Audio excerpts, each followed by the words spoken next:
Good afternoon, everyone. Conscious that I am the last presentation before the bar, so I'll try and keep it as swift as possible. Albeit I am going to be talking about data and logistics, two really exciting topics. So my name is Robert Randall, and I've been with the organisation now for about 19 years or so. Fortunate enough in the last kind of 10, 12 years to be really sitting on the fence between the business and the IT. So for the next 15 minutes or so, I'm going to talk about some of the journey, some of the considerations, some of the learnings that we've been on within the wonderful world of logistics.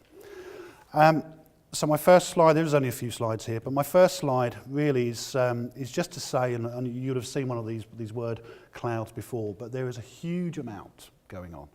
There's a lot of stuff. The thing that I've certainly experienced with all of this is it's very messy. There's a lot of buzzwords that go around, and actually trying to find the place to start can be quite difficult. So just picking up on some of those words, I mean, the bigger ones in the middle is really where I'll kind of start. So customer for us is probably the real starting point.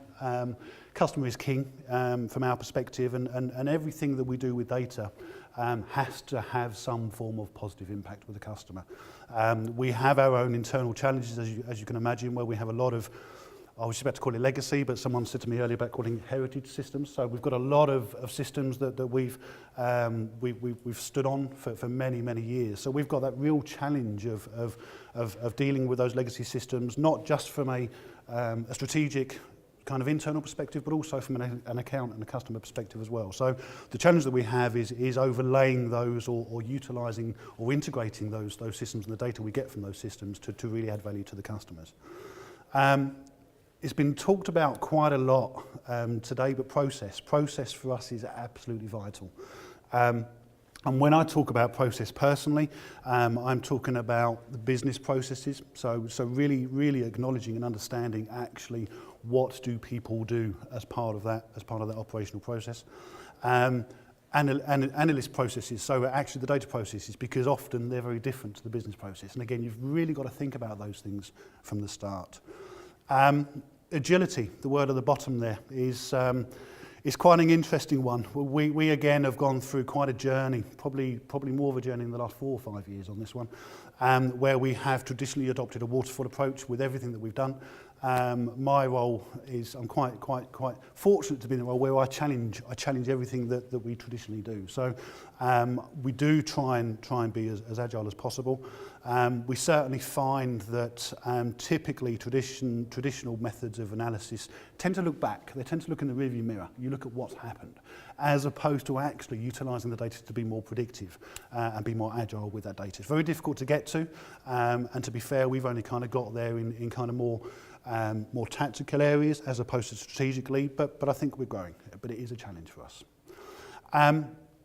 Actionable insight is the next one that I'll kind of focus on.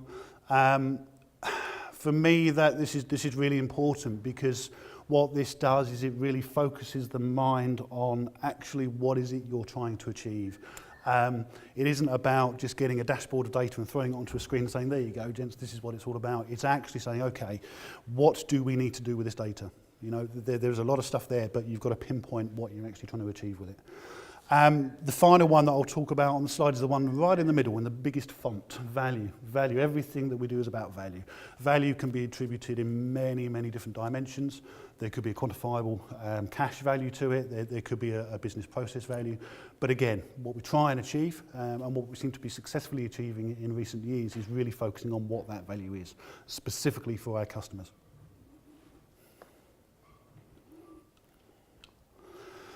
You would have seen many slides like this. I'm sure you would have seen many slides like this, but it is data. There's data everywhere. This is one that I picked up from our marketing team, and our apologies for the yellow, lots of yellow on these slides, because it has gone through marketing, but it's growing. The amount of data that's coming through, certainly within logistics and all of the different organisations that we have to interact with, it is growing and will continue to grow. But again, the key question is how do we actually get the best out of that data? How do we get the value that we need? And how can we successfully disrupt the normality, the legacy ways of doing things? That's critical. How do we find the value? How do we find the actionable insight around what we do? Let's talk a second about big data. I'm not going to focus entirely on big data. It's only one part of what we do. But I think it's fair to say that in literature, big data is all around the 3 V's. So the velocity, the variety, and the volume. I think it's key that we need to consider more in terms of big data. I don't think those 3 things, I think it's missing a V. I think value is what it's missing. I don't think it's about the big V's. I think it's about actually making a bit of a mindset change in terms of what we do with the information that we have. And I'll talk about some of that information in a slide up and coming. I think it's the next slide. To give you a bit of an example of all of the different levels of data that we have to deal with and we have to manage accordingly. But I think it is about capitalising and capitalising on the data, increasing the value of the data that we have. Apologies, I'm saying the word value quite a lot, but I think it's quite important to understand that's what it's all about. And I know there was a conversation, I think it was in the opening debate around having the right skills and whether we need to employ data architects and analysts and that kind of stuff. But I do think it's about having the right skills, having the right mindset to allow us to really find that value. It's not about volume, it's not about the frequency, it's about doing the right thing with it. So, you're not going to be able to read this slide at all, but I'll walk through it because it does start to give you an idea of some of the challenges that we tend to face. And this is a pretty typical model that we have within logistics. And to put it into context, if you can multiply this by hundreds of different customers, so where we're actually using different systems and everything else. So it does get very complicated for us. Some of the examples that I'll kind of talk about on here, some of the areas that we absolutely need to consider. So the big circle, I won't move away from the mics, the big circle in here, that's kind of what we would describe as being our core business data. So this is where we have warehouse management systems, where we have transport management systems, we have time and attendance systems. All of those core operational bits of data we need to manage in one way, shape or form. Okay? That's kind of the standard. Legacy systems with it, or heritage systems within there. And the difficulty that we have just in that cycle is about getting that data out effectively in time and to mean something to our businesses and to operations. And that's even looking, if you take it up into the business unit level. It's still a challenge for us because, again, you're talking about different systems, different metrics, different dimensions and all that kind of stuff. So it's a challenge just in our core business. But then we've got other dimensions of data that we do need to consider.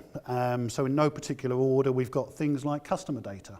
I can't remember where customer data is. I think customer data is up here on the left-hand side. So we obviously utilise and have visibility of customer data, whether that be volume plan information, whether that be new product information. So we have a huge amount of customer data that comes into us. So the critical thing from our perspective is how can we embed that into our core operations, into our core systems and our core flows to make the most of it. Because that could influence, that could, again, add some value somewhere along the line. Top left-hand corner, social media data. Quite an interesting one for us. I think it's fair to say that we've been behind the curve in actually doing things with social media data or doing effective things with social media data.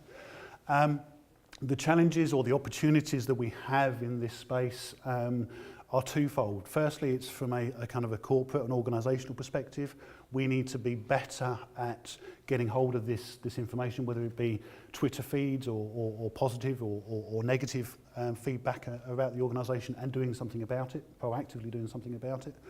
But we can also embed that into whatever solutions we're deploying for our customers as well. So last year we deployed a solution for a well-known rail service operating the West Coast Main Line. And as part of that, we actually started to work and pull in Twitter feeds to that. So it wasn't something that they were actively doing themselves, but we could actually bring it into our solution set and actually create some value. It actually just cemented what we were doing with our customer.